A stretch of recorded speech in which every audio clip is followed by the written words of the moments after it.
హేమా నమస్కారం బావగారు. దండాలు పెట్టించుకోవడానికి రాలా?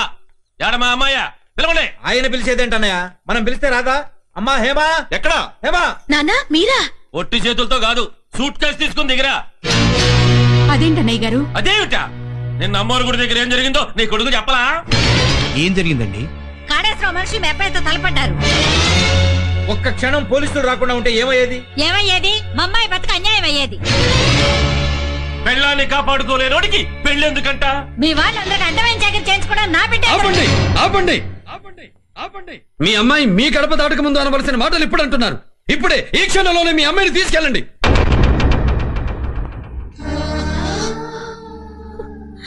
అంతకు మించి ఒక్క మాట మాట్లాడినా నేను చచ్చినంత ఒట్టు. ఏమా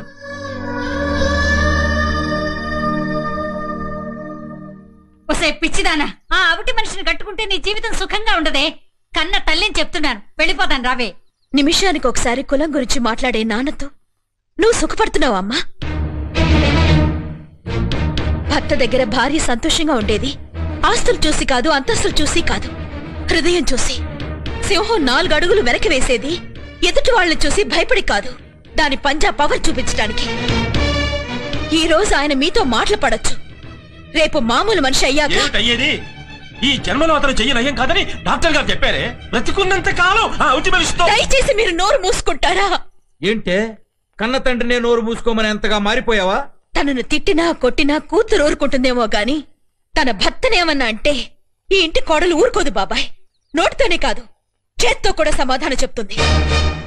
ఎంత మాట అన్నావే, కన్న తండ్రిని శత్రువులాగా చూస్తావా? ఇంకా ఎందుకండి ఈ కొంపలో? పదండి. అమ్మా పార్వతమ్మ, అయ్యా విశ్వేశ్వరరావు గారు, మీకు 1000 దండాలు. మేము ఈ గడప దాటాక ఇదే పని మీ కూతురు చేస్తే మీరేం చేస్తారో మీ అంతరాత్మలు మీరే ప్రశ్నించుకోండి.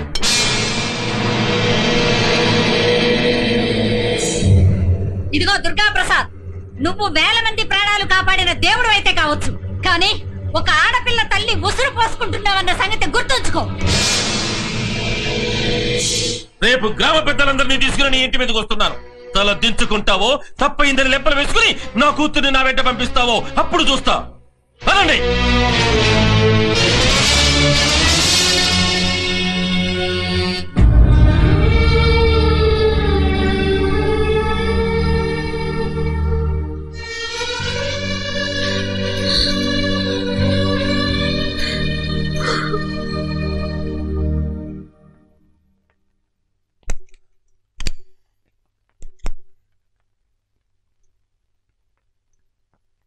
అయ్యో, నేను వేసేదాన్ని కదండి.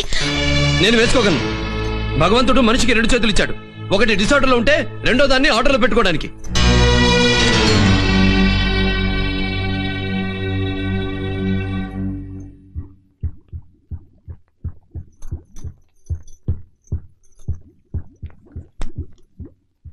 అమ్మా హేమా, ఏంటి మావయ్య? ఈ రోజు చాలా మంచిదమ్మా. దేనికి? నువ్వు తిరిగి మీ ఇంటికి వెళ్ళిపోవటానికి.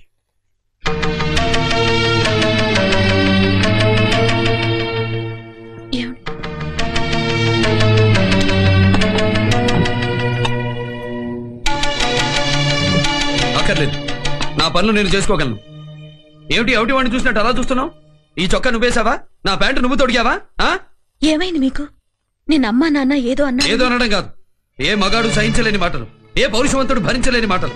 ఇదిగో కేవలం కేవలం నువ్వు ఒట్టు వేశావని ఆ వంకతో ఇక నా అవసరం లేదని నిరూపించి నన్ను మా ఇంటికి పంపేయాలనా? అవతలికెళ్ళు ప్లీజ్.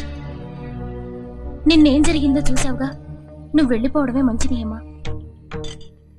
హేమా, వదినా నా పిలుపు పోయిందా? ఆడపిల్లనిచ్చుకుంటున్న వాళ్ళం మమ్మల్ని అర్థం చేసుకోమ్మా. అర్థమైంది, మీ బాధ నాకు అర్థమైంది. నాకేమైనా పర్వాలేదు, మీ కూతురికి మాత్రం పెళ్ళవ్వాలి, మా అన్నయ్యతో సుఖంగా కాపురం చెయ్యాలి. ఎంత రాకండి మీరు. ఏమా, నోరు జాగ్రత్త. మా అమ్మనేమన్నా అన్నావంటే కొట్టండి, గొంతు పిసికి చంపేయండి. ఆవిడ ఆడదైతే అలా మాట్లాడుతుందా? ఇన్నాళ్ళు ఈ ఇంట్లో ఉంటే మేము నిన్ను రమ్మలేదు కదమ్మా. బుద్ధి తక్కువయ్యి నేనే వచ్చాను, మీ బుద్ధులు తెలుసుకోలేక వచ్చాను. మీరు నన్ను నరికి పారేసినా ఇలాగే మాట్లాడతాను. ఆవేశపడకం. సీత, అనసూయ లాంటి పతివ్రతలు కూడా పెళ్లి జరిగాక కష్టాలు పడ్డారే గాని ఇలా పెళ్లి కాకముందే అత్తవారింటికి వచ్చి కాదమ్మా. ఇప్పుడు మీరు నన్ను బలవంతంగా ఇంట్లోంచి పంపేస్తే నన్ను సీతలాగా చూస్తారా? పెళ్లి కాకుండానే ఇన్ని రోజులు ఆయనతో గడిపి వచ్చింది దీనికి ఇంకో పెళ్లి దేనికి అంటారు. అప్పుడు నా గతి ఏంటి? మెడ పట్టుకొని నెట్టేశారని చెప్పమంటారా, వాడుకుని వదిలేశారని చెప్పమంటారా? ఈ ఇంటికి అభిమానంతో వచ్చావా, అవమానించడానికి వచ్చావా, సేవలు అందించడానికి వచ్చావా, దెప్పి పడవడానికి వచ్చావా? నీ మాటలతో చేష్టలతో అనుకూలవతిగా నటించావు. నిజానికి నువ్వు అనుకూల శత్రువి. ఇవే మాటలు ఎవడన్నా మగాడనుంటే వాడి రక్తంతో ఇంట్లో కల్లాపి చల్లి శుద్ధి చేసి ఉండేవాడిని. వాడు కాదు, నేను చెప్తున్నాను. ఈ ఇంట్లో ఉండే అర్హత నీకు లేదు. వెళ్ళు. నేను వెళ్ళను. 10 మందిలో మా కుటుంబం తల వంచుకునేటట్టు చేయొద్దమ్మా. ఇక దయచేసి వెళ్ళమ్మా ప్లీజ్. ఒంటి మీదకు వయసు రాగానే సరికాదు, కొంచెం ఇంగిత జ్ఞానం ఉండాలి. కడుపుకు అన్నం తింటున్నారా, గడ్డి తింటున్నారా? Shut up! అన్నయ్య! వద్దన్నయ్య.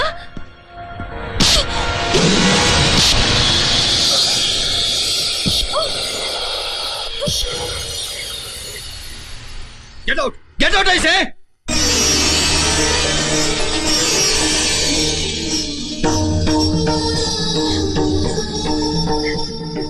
మీరు మామూలు మనిషి అయ్యారు. మీ కుడి చెయ్యి. Hema, you had done a wonderful job. వైద్య శాస్త్రం తలవంచుకుంటే నువ్వు నీ భర్తను తలెత్తుకునేలా చేశావు. ఇక దుర్గాప్రసాద్ చేయి పని చేయదని అనుమానం వచ్చాకే ఈ ట్రీట్మెంట్ మొదలెట్టాం. నేను మా అమ్మ నాన్నల కంటే గొప్పగా చూసుకునే దైవం మీరు. ఆయనలో పౌరుషం రెచ్చగొట్టడానికి మిమ్మల్ని అత్తయ్యను నానా మాటలు అంటే తప్ప ఆయన నరాలు కదిలి రావని నోటికొచ్చినట్లు మాట్లాడారు. నన్ను క్షమించండి మౌయ్య. ఏమా, నీ అంతరంగం తెలియక నిన్ను చాలా అపార్థం చేసుకున్నావమ్మా. ఈ ఇంట్లో మళ్ళీ దీపం వెలిగించిన ఉత్తమురాలివమ్మా. వదినా, ఇంక నీ స్థానం ఈ ఇంట్లో కాదు, మా అన్నయ్య గుండెల్లో. Thank you doctor. క్షమించండి.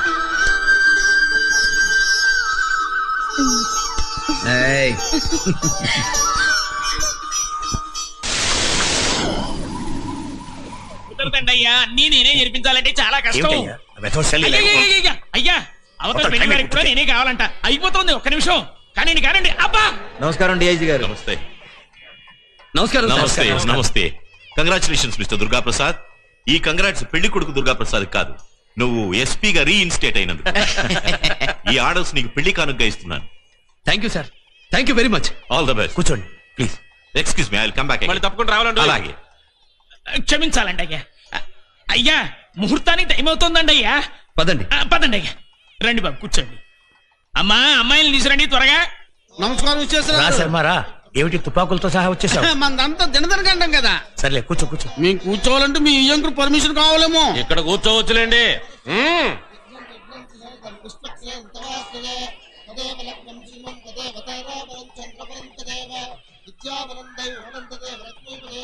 ఏమండి, నాకు తెలియక అడుగుతా, పెళ్లి ఇక్కడ జరుగుతా ఉంటే మీరు ఎక్కడ చూస్తున్నారేంటి? ఏం లేదండి, మా చిన్నబ్బాయి ఢిల్లీ నుంచి రావాల్సింది. Sir Telegram. ఏంటన్నా? ఏం లేదురా, కాశ్మీర్ లో గొడవలు జరుగుతున్నాయి కదా, అందుకని తమ్ముడు రాలేకపోతున్నాను, మీ అందరికీ శుభాకాంక్షలు చెప్పమంటూ టెలిగ్రామ్ ఇచ్చా. అవును మరి, సొంత అన్నయ్య అయి ఉంటే ఏదో సాకు చెప్పి సెలవు పెట్టారని వచ్చి ఉండేవాడు. సొంత అన్నగా పడమైంది. మీరు మాటకు ముందు కులం గోత్రాన్ని గోసోడ తీసుకుని ఎగడం కాదండి, ఆ పెళ్లి పేట్ల మీద కూర్చున్న పెళ్లి శర్మ, కాసేపు నోరు మూసుకుంటావా? అది కాదండి, ఈ కులం గోత్రం పట్టింపున్న మనుషులకి తాలిబొట్టు కట్టే ముందైనా అసలు విషయం చెప్పాలండి. అసలు ఈ దుర్గాప్రసాద్ నీ కొడుకు కానప్పుడు నేను చెప్తే తప్పేంటంట అని. శర్మ గారు, మీ మంత్రి తెలివితేటలు అసెంబ్లీలో చూపించండి. మంత్రి చెప్పింది నిజమే.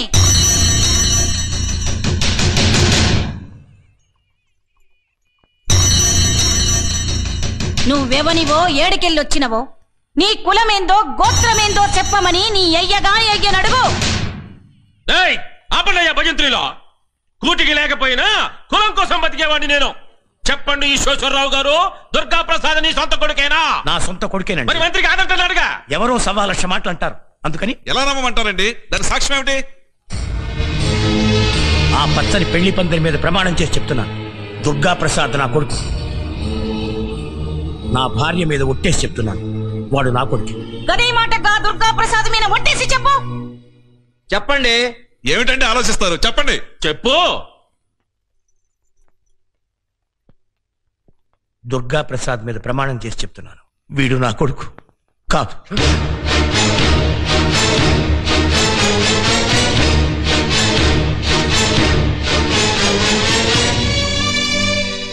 నాన్న మంత్రి శర్మ చెప్పినట్టు నువ్వు నాకు విశాఖపట్నం స్టేషన్లో దొరికావు. ఏమయ్యా పెద్ద మనిషి, కులం తెలియదు, గోత్రం తెలియదు, ఆఖరికి అమ్మా నాన్న ఎవరో కూడా తెలియదు. ఎట్టగయ్యా కూతురించి పెళ్లి చేసేదే? ఏయ్ హేమా, లేచిరావే. లేవండయ్యా. ఇంకా కూర్చున్నావు ఎందుకే? ఈ దిక్కుమాల సంబంధం ఏ ముహూర్తాన్ని కుదిరిందో గానీ పెళ్లి కాకముందే ఆడ కొంపకి చేరావు. ఆడకు అర్థమైన చాకరీ చేసి మా పరువు బజార్కి ఇచ్చావు. ఇంకా కూర్చున్నావు ఎందుకు? అమ్మా, నాకు కులం అక్కర్లేదు, ఆయనే కావాలి. గోత్రం అక్కర్లేదు, ఆయన కట్టే సూత్రం చాలు. చిన్నపిల్ల అయినా చాలా పెద్ద మాట చెప్పింది. ఒకరినొకరు కావాలనుకున్న వాళ్ళిద్దరిని విడితీయద్దు. వీడు నా కన్నబిడ్డ కాకపోయినా దేవుడిచ్చిన కొడుకు. దయచేసి ఈ పెళ్లి ఆపద్దు, మీ కాళ్ళు పట్టుకుంటాను. నాన్న నాన్న విష్ణు దిగిరా కిందికి. నా అన్న కూతురు పెళ్లి ఆగిపోయాక ఈయన కన్న కూతురు మెడలో నువ్వెలా తాళి కడతావురా? దిగిరా, తీసుకురండి. పదండి. బుద్ధి లేకుండా వచ్చాం. దుర్గా ప్రసాద్, విశాఖపట్నం పోయి అడుగు, నిన్ను పుట్టించిన వాళ్ళెవరో తెలుస్తది. నా పెనిమిటిని కుక్కల వేనెక్కిస్తావురా? నిన్నీ దినం పెండ్లి పీటల మీద నుండి దింపినా ఏదో ఒక దినం నిన్ను పాడెకెక్కిస్తా.